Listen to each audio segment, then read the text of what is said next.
श्री गणेशाय नमः। श्री गुरुभ्यो नमः। श्री जानकी वल्लभाय नमः। करुबंधन गौरी नंदन लो आशीर्वाद गुरु चरणन। याद करो यशोदा नंदन गुणगान करो पुरुषोत्तम भगवान के। दर्शकों, आप सबको मेरा नमस्कार। जय श्री कृष्णा। मैं अधिक मास महात्म्य कथा पुरुषोत्तम मास महात्म्य कथा में 11वां अध्याय सुना रही हूँ। इस अध्याय में मेधावी ऋषि की कन्या बहुत कठोर तप करती है और उस तप के प्रभाव से श्री शिव जी प्रकट होते हैं और आगे क्या उसको वर मिलता है, क्या वह मांगती है, वह आप कथा में सुने। 10वें अध्याय की कथा में आपने सुना होगा कि अधिक मास में एक दिन भी अगर किसी तीर्थ में स्नान कर लिया है तो सिंहस्थ कुंभ के स्नान के पुण्य के समान पुण्य की प्राप्ति होती है। इस महीने में स्नान का महात्म्य है, व्रत का महात्म्य है, श्री गोविंद की कथाओं को सुनने का महात्म्य है, पुरुषोत्तम भगवान का पूजन यजन करने का महात्म्य है। श्री पुरुषोत्तम भगवान की जय हो। आइए और कथा को लाइक किया करिए, कथा लाइक करें, कमेंट शेयर करें और चैनल को सब्सक्राइब भी करें। आगे आपकी इच्छा। फिलहाल मन से कथा सुनिए। 11वां अध्याय नारद उवाच। एक बात और, 12वें अध्याय में मैंने पढ़ा कि सूत जी कहते हैं उन्होंने यह कथा कृष्ण द्वैपायन व्यास मुनि के मुख से पुरुषोत्तम भगवान की महिमा को सुने। आइए अभी 11वां अध्याय का श्रवण करें। 11वां अध्याय नारद उवाच। नारद जी बोले, सब मुनियों को भी जो दुष्कर कर्म है, ऐसा बड़ा भारी तप जो उसको मारी ने किया, वह तप हे महाराज हमें भी बताएं। हे नारायण हमें भी बताएं।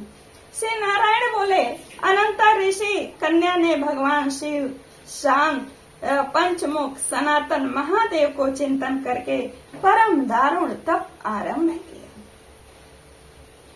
सर्पों का आभूषण पहने देव, नंदी भृंगी आदि गणों से सेवित, 24 तत्वों और 3 गुणों से युक्त, 8 महासिद्धियों तथा प्रकृत पुरुष से युक्त, अर्ध चंद्र से सुशोभित, मस्तक वाले जटा जूट से विराजित भगवान के प्रत्यर्थ उस बाला ने परम तप प्रारंभ किया। ग्रीष्म ऋतु के सूर्य होने पर पंचाग्नि के बीच में रहती, हेमंत और शिशिर ऋतुओं में ठंडे जल में बैठकर और खुले में ही जल के खुले हुए मुख वाली जल में खिले हुए कमल की तरह शोभित होकर के तपस्या करने लगी। जल में ही ठंडे में तपस्या करने लगी और बरसात में भीगते हुए तपस्या करती, बिना छत के सोती। इस तरह उस कन्या ने कठोर तप शुरू कर दिया। शीत के कारण नासिका से निकलती हुई उसकी जो हवा रहती थी, वह शोभित धूम राशि इस तरह दिखाई देने लगा जैसे कमल से मकरंद पार करके भ्रमर पंक्ति जा रही हो।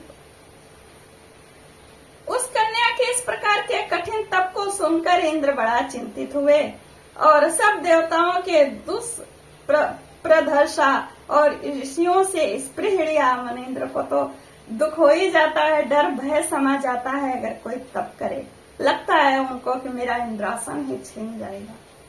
उस ऋषि कन्या के तप में लगे रहने पर निपनंदन हे क्षत्रिय भूषण 9000 वर्ष व्यतीत हो गए। आज क्षत्रिय भूषण बोले हैं श्री कृष्ण, किनको? अर्जुन जी को।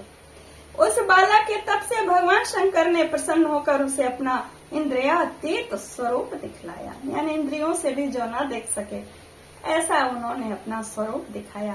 भगवान शंकर को देखकर देह में जैसे उसके प्राण आ गया, वैसे सहसा वो खड़ी हो गई। तप से दुर्बल होने पर भी वह बाला उस समय हिष्ट पुष्ट हो गई। बहुत वायु और घाम में क्लेश पाई हुई वह शंकर को बहुत अच्छी लगी। उस कन्या ने झुककर पार्वती पति शंकर जी को प्रणाम किया। उन विश्व वंदित भगवान का मानसिक उपचारों से उस कन्या ने पूजन किया। भक्ति युक्त चित्त से जगत के नाथ की स्तुति करने लगी।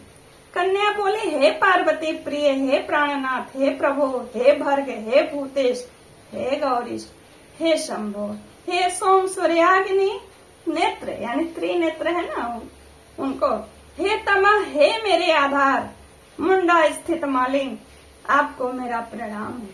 अनेक तापों से व्याप्त है, अंगों से पीड़ा जिसके ऐसा, तथा परम घोर संसार रूपी समुद्र में डूबा हुआ, दुष्ट सर्पों तथा काल के तीक्ष्ण दांतों से डसा हुआ मनुष्य भी यदि आपके शरण में आए तो वह अपने दुखों से मुक्त हो जाता है। हे विभो, जिन आपने बाणासुर को अपनाया यानी उसको अपनाया और मरे हुए अलर्क राजा की पत्नी को जिलाया, ऐसे आप हे दयानाथ, हे भूतेश, हे चंडीश, भव्य भव त्राण मृत्युंजय, प्राणनाथ, बड़े ही मधुर कंठों से वह बाला शिव जी की स्तुति करने लगी।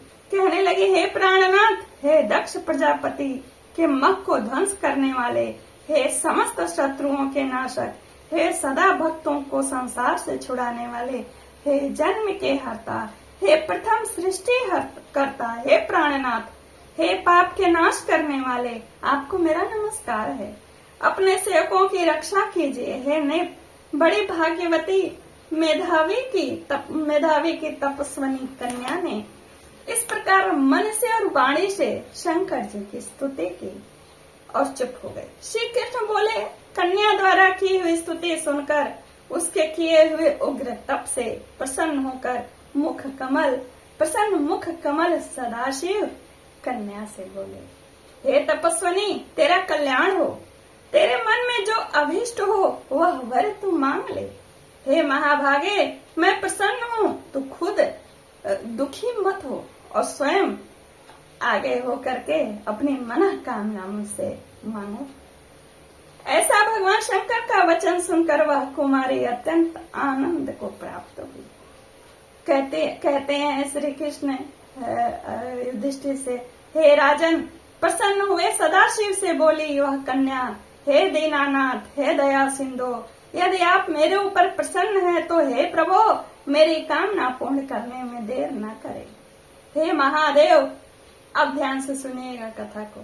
कहती है, हे महादेव, मुझको पति दीजिए, पति दीजिए, पति दीजिए, मैं पति चाहती हूँ, पति दीजिए।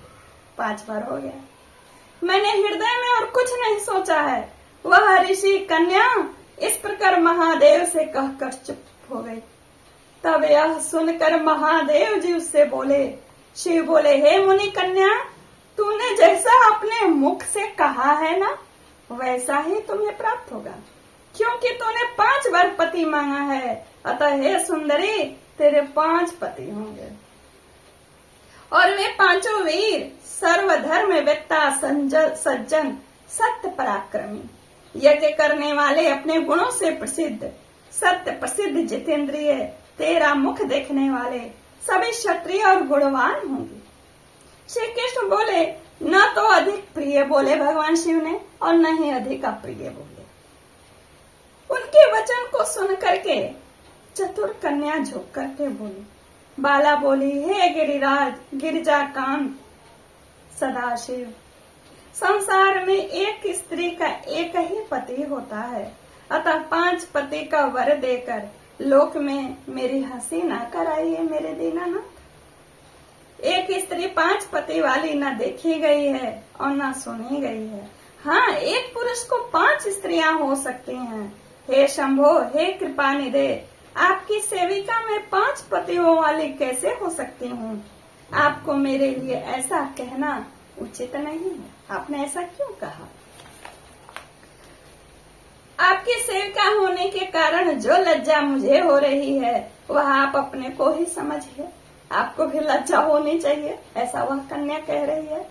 कन्या का यह वचन सुनकर शंकर जी पुनः उससे बोले, अब उसको हकीकत बता रहे हैं। शंकर जी बोले, हे भीरू, इस जन्म में तुझे पति सुख तो नहीं मिलेगा।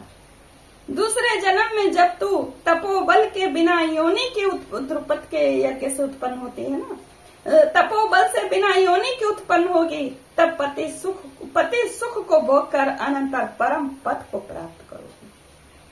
क्योंकि मेरे प्रिय मूर्ति दुर्वासा का तुमने अभिमानवश अपमान किया। हे सुब्रू, वह दुर्वासा यदि क्रोध करें तो तीनों भुवनों को जला सकते हैं, और तुमने अभिमानवश उनके ब्रह्म तेज का मर्दन किया। जिस अधिमास को भगवान कृष्ण ने अपना स्वयं का ऐश्वर्य प्रदान किया, उस भगवान के प्रिय पुरुषोत्तम मास का व्रत तूने नहीं किया। मैं ब्रह्मा आदि से लेकर सब देवता, नारद आदि से लेकर सब तपस्वी जिसकी आज्ञा सदा मानते चले आए हैं, यानी श्री कृष्ण की आज्ञा को सदा हर कोई मानता है। हे बाले, उसकी आज्ञा का कौन उल्लंघन कर सकता है? लोक पूजित पुरुषोत्तम मास की दुर्वासा की आज्ञा से भी तुमने पूजा नहीं की। हे मूढ़े, द्विजात्मजे, इसलिए तेरे 5 पति होंगे। तुमने 5 बार बोला। हे बाले, पुरुषोत्तम के अनादर करने से वह अन्यथा नहीं हो सकता है। जो उस पुरुषोत्तम की निंदा करता है वह रौरव नरक का भागी होता है। पुरुषोत्तम का अपमान करने वाले को विपरीत ही फल होता है। यह बात कभी अन्यथा नहीं हो सकती। पुरुषोत्तम के जो भक्त हैं वे पुत्र, पौत्र, धन वाले होते हैं, और वे इस लोक को तथा परलोक की सिद्धि को प्राप्त होते हैं, प्राप्त हुए हैं, प्राप्त होंगे और प्राप्त हो रहे हैं। अतीत, वर्तमान, भविष्य तीनों में पुण्यों का गुणगान कर दिया शिव ने पुरुषोत्तम मास का।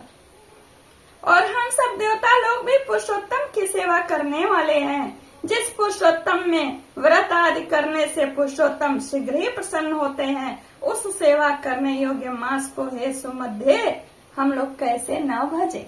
जब पता ही चल गया है कि पुरुषोत्तम मास भजने से पुरुषोत्तम भगवान सहज ही प्रसन्न होते हैं, तो क्यों न करें? करेंगे, जरूर करेंगे। और उचित और अनुचित विचार की चर्चा करने वाले अतने अनुकरणीय जो मुनि है उन अति उत्कट श्रेष्ठ तपस्वी पुरुषों का वचन कैसे मिथ्या हो सकता है?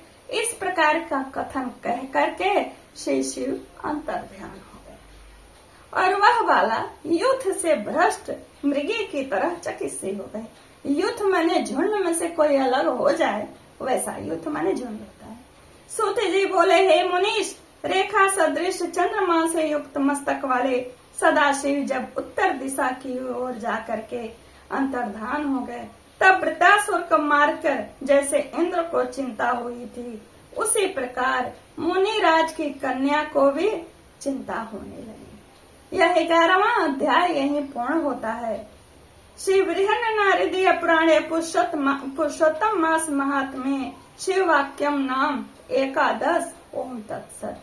बोलिए पुरुषोत्तम भगवान की जय हो। श्री पुरुषोत्तमाय नमः, श्री कृष्णाय नमः। आप दर्शकों को मेरा नमस्कार। जय श्री कृष्ण।